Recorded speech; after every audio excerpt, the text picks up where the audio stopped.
سەرتان باش بیسەرانی هێژە لە ناوەندی هەواڵەکانی ڕادیۆ دەنگیگەل بە یارمەتیاوتارانم گەشتی هەواڵەکانی ئەمڕۆ 20 ئەیلولی 2024تان پێشکەش دەکەم.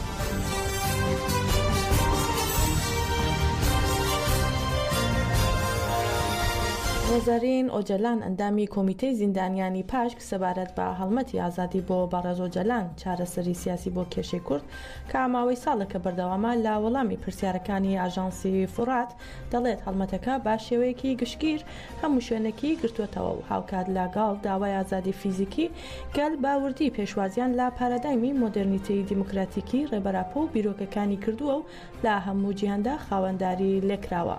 فەیلسوفە بەناوبانگەکانی جیهان ئازادی ڕێبەر ئۆجەلانیان بە ئازادی خۆیان پێناسە کردووە و ئەمەش جۆشێک و خۆشێکی دیکەی بە هەڵمەتەکە داوە. هەروەها ئۆجەلان دەڵێت ڕۆژەوێکی جدی سەبارەت بە ئازادی فیزیکی ڕێبەراپۆ دروست بووە بۆیە مرۆڤ دەتوانێت بڵێت بۆتە هێزێکی گوشار و حکوومەتی فاشیستی ئاکەپا مەهەپەی ڕوبەڕووی ناچاری کردووەتەوە. لە درێژەدا ڕۆزارین دەربارەی گرێدراوی پرسەکان و کۆمەلگایش دەڵێت بە ئاسانی دەبینین کە ئازادی ڕێبەراپۆ ئازادی گەلوژنان بەیەکەوە گرێدراون و هەرێکە لەم مەسەلانە کاریگەری لەسەر ئەویتر هەیە ئەگەر بتوانین گۆشەگیری سەر ڕێبەراپۆ بشکێنین و ئازادی مسۆگەر بکەین ئەوە لە خۆیدا دەبێتە ڕێخستنی تێکۆشان و مسۆگەری ئازادی گەلوژنان.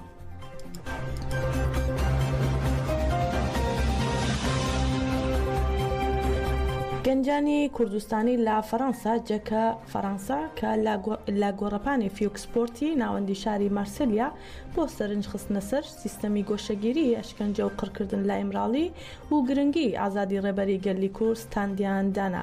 لە چالاکیەکەدا لە چوارچێوەی هەڵمەتی ئازادی بۆ بەڕێز ئۆجەلان چارەسەری سیاسی بۆ پرسی کورد بەشێک لە کتێبەکانی ڕێبەری گەلی کورد بە وەرگێرانە فەڕەنسیەکانی دەدرا بە ڕێبوارانی گۆڕەپانەکە.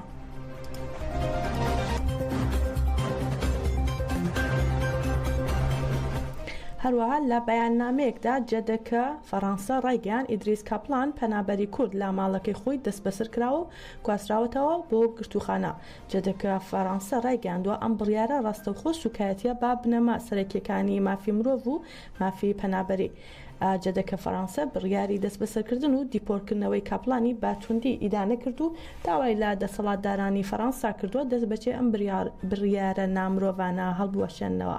هەروەها لە ڕاگەیاندراوەکەیشیاندا ئاماژیان بەوە کردووە کە پێویستە فەڕەنسا واز لە هاوکاری سیاسەتە چەوسێنەرەکانی ئەنکەرا بهێنێت کا کورد و هەموو چالاکوانە سیاسی و تێکۆشەرەکان بۆ ئازادی و دادپەروەری بە تاوانبار دەزانێ و هاوکات داوای ئازادکردنی ئیدریس کاپلانیش دەکەن.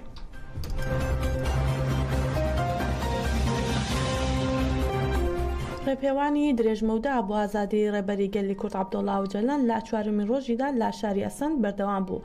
با دەستپێشخەری کوردان و ئازادی خوازانی ئینتەرناسیۆنالیست ڕێپێوانی درێژمەودا کە بۆ ئازادی ڕێبەری گەلی کورد لە وڵاتی ئەڵمانیا دەستی پێکردووە لە شاری ئەسەند بەردەوام بوو. چالاکیەکەی گەنجان سەرەڕای ئاستەنگی و گەمارۆدانی پلیس بە بڕیار و ئیرادەی بەرزەوە بەردەوام بوو. لە کاتی ڕێپێوانەکاندا گەنجان بە بەردەوامی بڵاوکراوەیان بە زمانی ئەڵمانی دەخوێندەوە و گۆشەگیری ئیمراڵیان بۆ دەوروبەر ڕوون دەکردەوە.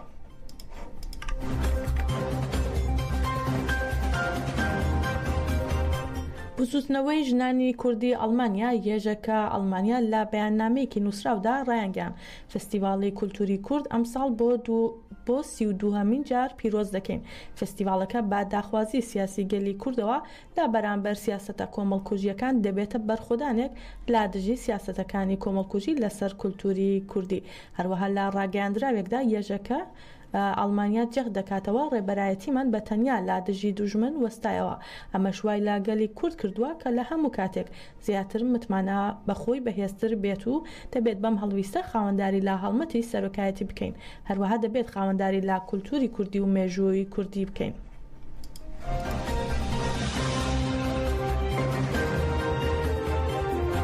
جنگاوەرانی ئازادی کوردستان ماک ڕایانگەیان کامێرایەکی چاودێری و کامێرایەکی چاودێری هەستەوەریان لە ناوچەی لەجێ ئاماد تێکشکاندووە.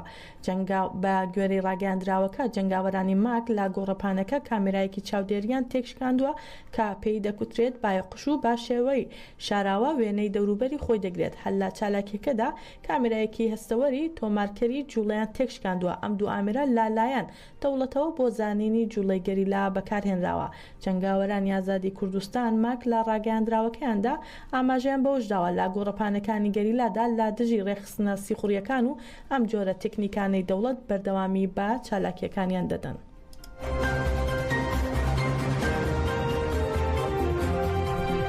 چەند ئەندامێکی کۆمەڵی زەحمەتکێشانی کوردستان لە ڕۆژهەڵاتی کوردستان لە نزیکەی گوندی پیرانە کۆنی مەریوان کەوتنە بۆسەی هێزەکانی سوپای پاسداران و لە ئەنجامی تێکەڵچوونی نێوانیاندا ڕێبوار کەریمیان بەرپرسی سەربازی و حیزبە گیانی باخ کردووە.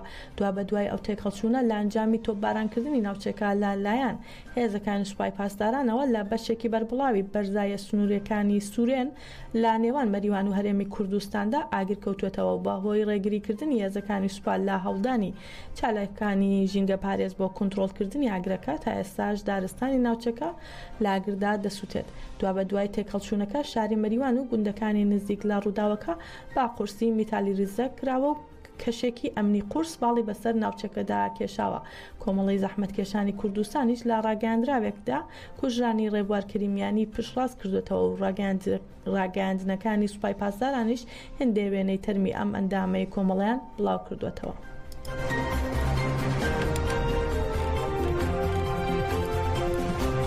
سەیاد دەروێشی خەڵکی گوندی بالو و برای فەرجاد دەروێشی لا گیانباخ کردوانی ڕاپەڕینی ژنجیان ئازادی لە ورمێ لەلایەن هێزەمنیەکانی ڕژیمی ئێرانەوە دەست بەسەر و بۆ زیندانی ناوەندی ئەم شارە گوازراوەتەوە. شاوی باسە فەرجاد دەروێشی لا شەقامی وەلی عەسری شاری ورمێ بە تەقەی ڕاستەوخۆی هێزە چەکدارەکانی حکوومەت بریندار کرابوو لە کاتی گواستنەوەی بۆ ناوەندێکی دەرمانی گیانی باخ کردبوو. هاوکات لە ڕۆژهەڵات دەمێنینەوە هاوکات لەگەڵ دەست بەسەری خەلیل ئەسغەری و پویا حوسێنی 18 ساڵ و خەڵکی گوندی ڕەشیاوە لەلایەن هێزەمنیەکانی ڕژیمی ئێرانەوە لە دیوان دەڕا ڕوتی دەست بەسەریەکان بەردەوامە. هێزەمنیەکان خەلیل ئەسغەری و پوریا حوسێنیان هاوشێوەی دەست بەسەرکراوانی ئەم دوایانە بە بێنواندنی حکومی قەزایی دەست بەسەر و بۆ شوێنێکی نادیاریان گواستوێتەوە. هیچ زانیاریەک لە هۆکاری دەست بەسەری و تۆمەتەکانی کە خراون ئەستۆی ئەم هاوڵاتیانە لە بەردەستانیا. لە هەروەها میدیاکانی ڕۆژهەڵاتی کوردستان بڵاویان کردوێتەوە هێزەکانی ئێران هاوڵاتێکی کوردی خەڵکی گەیلانی سەر بە شاری کرماشان بە ناوی حوسێن فەتاحیان دەست بەسەر کردووە. دەست بەسەرکردنی ئەم هاوڵاتیە دوای بڵاوکردنەوەی گرتە ڤیدیۆیەکی ڕەخنەگەرانە لە لاپەڕی ئینستاگرامەکەی بووە کە لەو گرتە ڤیدیۆیەدا ئاماژەی بە دۆخی بێکاری و دەست بەسەرداگرتنی کانگای خەڵۆزەوە لە گەیلان دەدات لەلایەن گروپێکی تایبەتەوە. حوسێن فەتاحی لە پاڵچالاکی وەرزشی هونەری لا کاری خوێرخوازی و یارمەتیدانی هەژاران کار دەکات.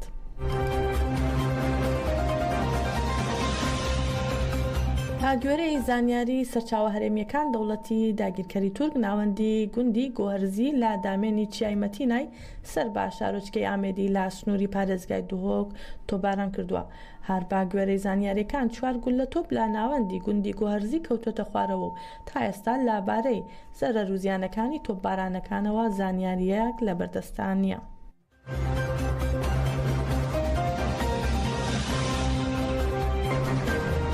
هێرش و داگیرکاریەکانی دەوڵەتی داگیرکەری تورک بۆ سەر باشووری کوردستان بەردەوامە. لایەک دارستانەکان دەسووتێنێت و گوندەکان چۆڵ دەکەن و بارەگای سەربازی لە جێگەیان دادەنێن. لەلایەکی دیکە ئاگر بەسەر هاوڵاتیان و منداڵانە دەبارێنن. لەو بارەیەوە توێژەکانی شاری سلێمانی دەڵێن ئامانجی دەوڵەتی تورک لە ناوبردننی گەلی کوردە و جیاوازی ناکات لا نێوان پێشمەرگە و گەریلا و منداڵێک. تەبێت حکوومەتی هەرێم عێراق و نەتەوەی گرتوەکان و لایەنە سیاسیەکان هەڵویست نیشان بدەن و یەک بگرن و بەر بە و پێشلکاریانەی دەوڵەتی تورک لە هەر 4 پارچەی کوردستان بگرن. لە ئێستاە هەموو لایەنە سیاسیەکان هەموو حیزبەکان هەموو ڕێکخراوەکانی کۆمەڵی مەدەنی هەڵوێستیان هەبێ و فشارێ بکەن لە دەوڵەتی تورک و ڕێکخراوەکانی نێودەوڵەتی جیهانی دەوڵەتە زلهێزەکان ئاگادارکەنەوە لەم پێشلکاریانەی بەرامبەر بە گەلی کورد لە باشوور و لە شوێنەکانی تری کوردستانە کرێ کە دەوڵەتی تورک ئەنجامی ئەیە چونکە ئەوەی ئێستا ئەیبینین و ئەوەی ئێستا ئەکرێ جگە لە بەڕاستی خەمساردی بێخەمی بێ هەڵوێستی لایەنە سیاسەکانی کوردستان هیچی تر بەدی ناکەم من کە ئەمە خاڵێکی ڕەشە بە ناوچاوانی هەموو ئەوانەوە کە بێدەنگ و بێ هەڵوێست و بێقسەن بێکردارن لە پای ئەو زوڵم و ئەو داگیرکاری و ئەو کار ناڕەوانەی کە دەوڵەتی تورک بەرامبەر بە گەلی کوردەکەن. ئەوەی لای من زۆر گرنگە قبولکردنی ئەم هەموو تەعەدایە، قبولکردنی ئەم هەموو لە شێرکێشیە، قبولکردنی سووتاندن و ڕز و باخ و شاخ و بەهانەتەوەیەکانی کورد. ئێمە کارێکی کردووە، ئێمە بووینەتە داردەست بۆ نەتەوەکانی دەوروبەرمان بە تایبەتی ئەوان، چونکە ئەوان ئەطماعیان لە شێرکێشەکە تەنها داگیرکردنی کوردستان نییە، تەنها ئەوەیە کەلتورەکەمان لەناو بن، زمانەکەمان لەناو بن، بەهای نەتەوەیەتەکانمان لەبیر بنەوە، فۆلکلۆرەکانمان لەبیر بکەین. ناوەندی ڕاگەیاندنی ئەنجومەنی سەربازی منبەج ڕاگەیان هێزەکانیان لە منبەج درۆنێکی خۆکوژی دەوڵەتی داگیرکەری تورکیان خستۆتە خوارەوە. با گوێرەی زانیاریەکان ئەو درۆنە خۆکوژەی دەوڵەتی داگیرکەری تورکیا خراوەتە خوارەوە، ئامادەکاری کردووە لا گوندی سەیادەی ڕۆژاوای کانتۆنی منبەج هێرش ئەنجام بدات.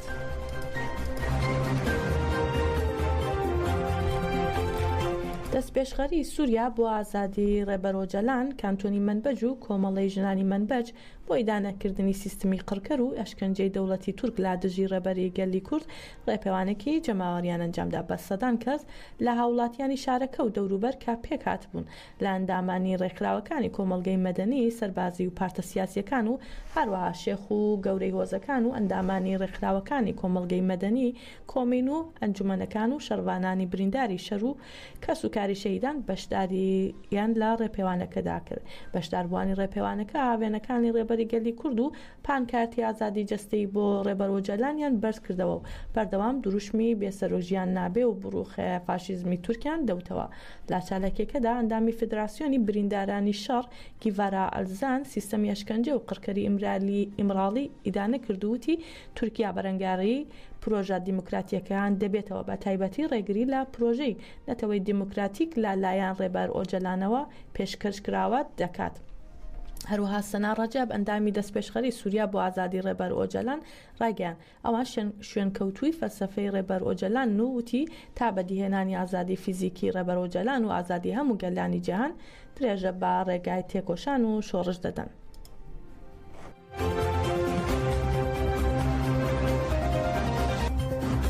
سەرچاوە هەرێمیەکان لە عەفرین ڕایانگەیان کە چەتەکانی پۆلیسی سەربازی سەربا دەوڵەتی داگیرکەری تورک 6 هاوڵاتیان لە شاری جندریس ڕفاندووە.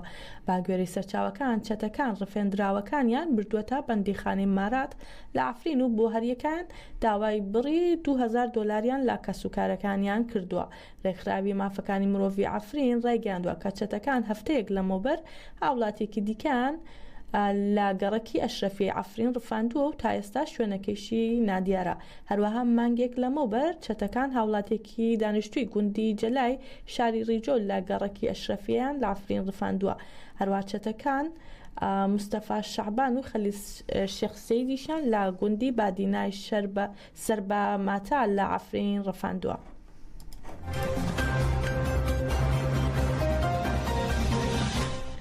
ڕۆمانی سیانزە لە 364 لاپەڕەدا بە زاراوەی کرمانجی سۆرانی هەورامی و زازاکی لە لایەن ناوەندی چاپ و بڵاوکردنەوەی مەدەوە ئامادەکراوە. لە مانگی ئەیلولدا لە چەندین وڵات و بەتایبەت لە کوردستان بڵاو دەکرێتەوە. ڕۆمانەکە وەک بەرهەمێکی وێژەی کوردی لە 32هەمین فەستیڤاڵی نێونەتەوەی کولتوری کوردی کە لە 21 ئەیلول لە فرانکفورتی ئەڵمانیا لە بەڕێوەدەچێت لەسەر ستاندی بڵاوکراوەکانی ناوەندی چاپ و بڵاوکردنەوەی مەیمان نمایش دەدرێت. چیرۆکی ڕۆمانەکە باس لە قوتوویەکی شاراوە دەکات لالایەن بنەماڵەی کچێک بە ناو مارینەوە. ئەو کاتە مارین تەمەنی 13 ساڵ دەبێت لە بانکێکی وڵاتی ئینگلتەرا هەڵگیراوە. دوای ئەوەی مارین دەگات بە تەمەنی 18 ساڵ قوتووەکە وەردەگرێتەوە و لە ڕێگەی شتا هەڵگیراوەکانی ناو قوتووەکەەوە کاکۆمەڵێک سمبۆل و ژمارەی 13 تێدایە مارین ئاشنا بە ڕابردوو بەسەرهاتی بنەماڵەکەی دەبێت.